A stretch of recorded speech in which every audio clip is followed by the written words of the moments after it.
जासूसी उपन्यास मौत का खेल भाग 9 कब्र खोदी गई। डॉक्टर वीरानी की कब्र सभी लोगों के सामने थी। गड्ढा मिट्टी से भरा हुआ था। रायना और शरबतिया ने लोगों को बताया था कि उन्होंने कुछ घंटे पहले गड्ढा खुला हुआ देखा था और उसमें लाश नहीं थी। गड्ढा खोलकर देख लो, लाश है भी या नहीं, दिनांक ठुकराल ने मशवरा दिया। उसकी बात सभी को ठीक लगी। कुछ दूर पर पड़े फावड़े से गड्ढे की मिट्टी हटाई जाने लगी। कुछ मिट्टी हटने के बाद लाश का कफन नजर आ गया। सबको यकीन हो गया कि लाश गड्ढे में मौजूद है। मिट्टी फिर से भरी जाने लगी। तभी दिनांक ठुकराल ने कहा, मेरे ख्याल से एक बार लाश का चेहरा भी देख लेना चाहिए ताकि किसी तरह का शुबहा न रहे। फावड़े से कुछ और मिट्टी हटाई गई। इसके बाद कफन हटाया गया तो उसके अंदर से डॉक्टर वरुण वीरानी का चेहरा नजर आ गया। ऐसा लगता था जैसे वह गहरी नींद में सोया हुआ हो। उसका चेहरा देखकर रायना सिसक पड़ी। अबीर उसे ढांढस बंधाने लगा। कफन फिर से बांध दिया गया।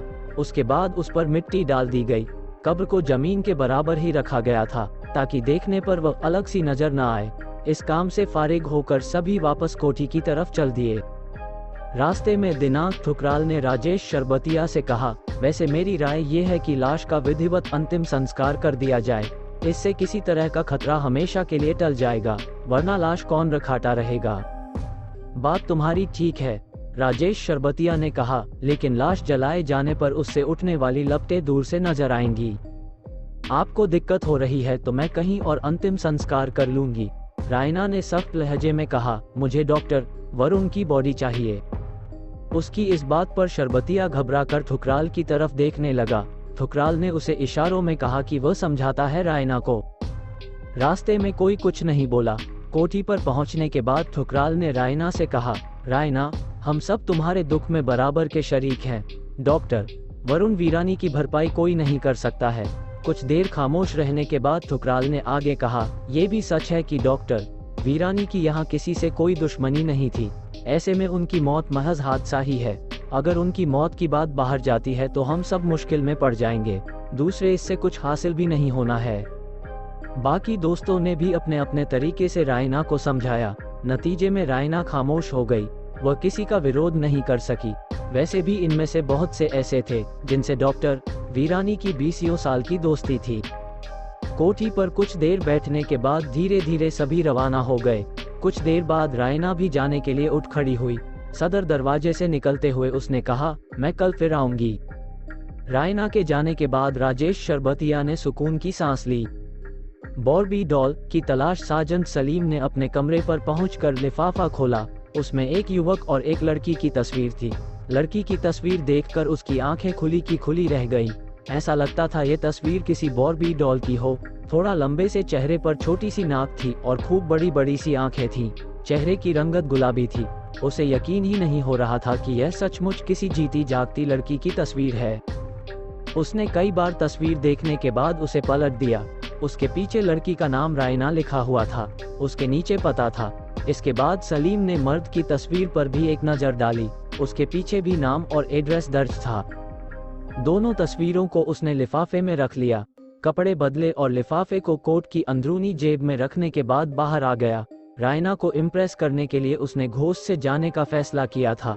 वह पार्किंग से घोस्ट लेकर निकल पड़ा। सबसे पहले उसने रायना के घर जाने का फैसला किया।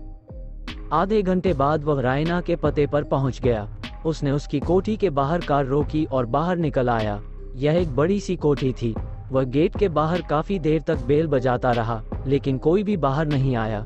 तभी उसकी नजर अंदर दरवाजे पर पड़ी। वहां ताला लटक रहा था। साजन सलीम काफी निराश हुआ। साजन सलीम आकर कार में बैठ गया और वह आगे बढ़ गई। अब वह दूसरे पते पर रवाना हो गया। ये पता एक आलीशान कोठी का निकला। उसने कार सड़क के दूसरी तरफ रोक दी। वह अंदर का जायजा लेने लगा। वह सोचने लगा कि किस नाम और काम से मुलाकात की जाए। तभी कोठी का बड़ा सा गेट खुला और एक विदेशी कार बाहर निकल आई। उसने कार ड्राइव कर रहे युवक को पहचान लिया था। वो फोटो वाला अबीर ही था। साजन सलीम ने कुछ दूर जाकर घोस्ट को टर्न किया और एक निश्चित दूरी बनाकर उसका पीछा करने लगा। कार कई सड़कों से होते हुए एक दूसरी सड़क पर मुड़ गई। सलीम बराबर कार के पीछे लगा हुआ था। कुछ आगे जाने के बाद कार शेक्सपियर कैफे के सामने रुक गई। सलीम ने भी अपनी कार पार्क की और बाहर निकल आया। अबीर उसे कहीं नजर नहीं आया। वह कैफे के अंदर पहुंचा तो वहां उस वक्त ज्यादा लोग नहीं थे। अबीर एक सीट पर जाकर बैठ गया।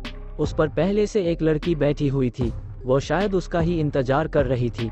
साजन सलीम पास पड़ी एक खाली मेज की तरफ चल दिया। उसने लड़की का चेहरा देखा तो तुरंत यू टर्न ले लिया।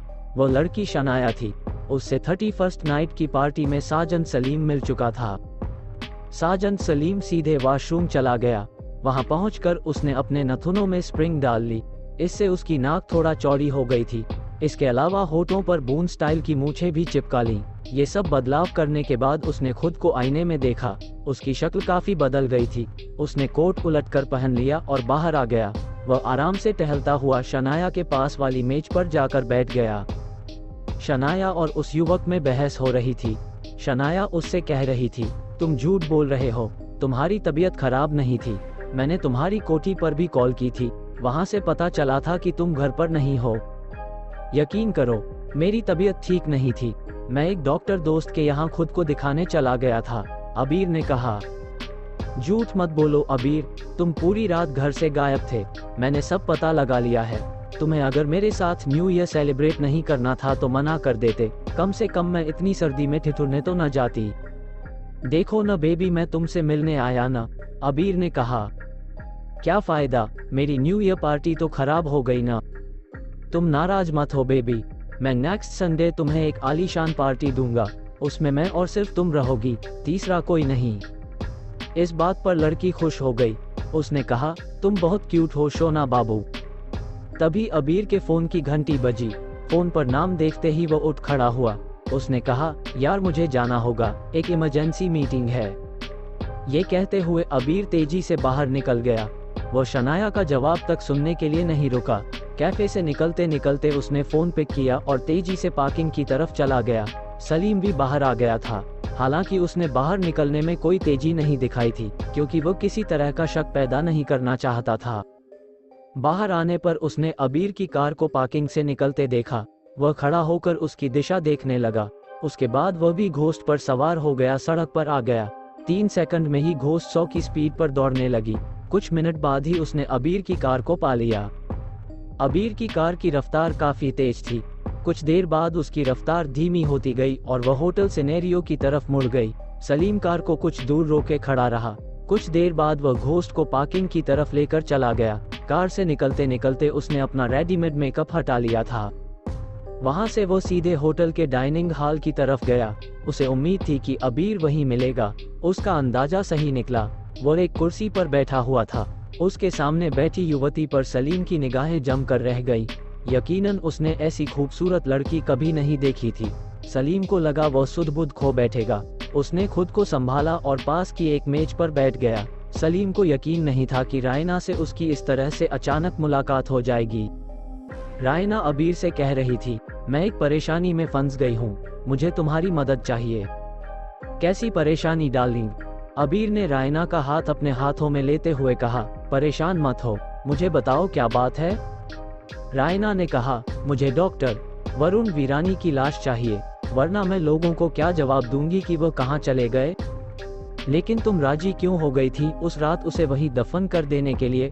अबीर ने कहा, सब कुछ बहुत अप्रत्याशित तौर पर हुआ था। उस वक्त मेरी समझ में कुछ नहीं आ रहा था, फिर लोगों का दबाव भी था, मैं नहीं बोल सकी। रायना ने कहा, आज भी शरबतिया हाउस में तुमने इस पर ज्यादा जोर नहीं दिया। अबीर ने कहा, वहां कोई भी मेरी सुनने को तैयार नहीं था, मैं क्या करती? रायना ने तेज आवाज में कहा, कुछ करते हैं। अबीर ने कहा। इसके बाद वह उठ खड़ा हुआ। रायना भी खड़ी हो गई। उसने रायना का हाथ पकड़ा और उसे लेकर डाइनिंग हॉल से ऊपर कमरों की तरफ जाती सीढ़ियां चढ़ने लगा। सलीम ने ऊपर जाने के लिए लिफ्ट का इस्तेमाल किया था। जब वह ऊपर पहुंचा तो अबीर और रायना को एक कमरे में जाते हुए देखा। सलीम के कान गर्म हो रहे थे। डॉक्टर, वरुण वीरानी की लाश का क्या हुआ? क्या डॉक्टर, वरुण वीरानी किसी साजिश का शिकार हुए थे? इन सवालों के जवाब जानने के लिए सुनिए जासूसी उपन्यास मौत का खेल का अगला भाग।